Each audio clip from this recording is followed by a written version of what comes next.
لودھرا میں تھانہ جلنا رائی پولیس کی جرائم پیشہ عناصر کے خلاف کارروائیاں، ڈکیتی کی وارداتوں میں ملوث 3 گینگسٹر گرفتار۔ مزید دیکھتے ہیں ڈاکٹر قاسم عباس بلوچ کی اس رپورٹ میں۔ ڈسٹرکٹ پولیس آفیسر لودھرا سید قرار حسین کی ہدایت پر ضلع لودھرا میں جرائم پیشہ عناصر کے خلاف کریک ڈاؤن جاری ہے۔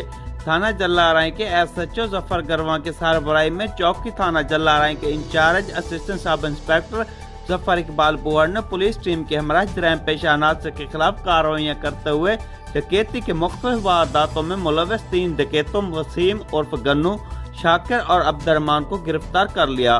پولیس نے ملزمان کے قبضے سے وارداتوں میں استعمال کیا گیا اسلحہ، 1 کلیشن کو، 2 پسٹل اور گولیاں برآمد کر لی۔ پولیس نے ملزمان کے خلاف مقدمہ درج کر کے مزید تفتیش کا آغاز کر دیا ہے۔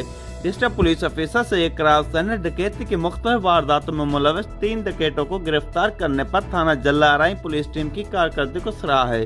ڈسٹرکٹ پولیس آفیسر سید قرار حسین نے اس موقع پر میڈیا سے گفتگو کرتے ہوئے کہا کہ جرائم پیشہ عناصر کا خاتمہ میری اولین ترجیح ہے۔ جرائم پیشہ عناصر کے خلاف ضلع بھر میں کریک ڈاؤن جاری رہے گا اور جرائم پیشہ عناصر کے ساتھ عینی ہاتھوں سے نپٹا جائے گا۔ کیمرہ ٹیم کے ساتھ ڈاکٹر قاسم عباس بلوچ، راز نیوز، لودھرا۔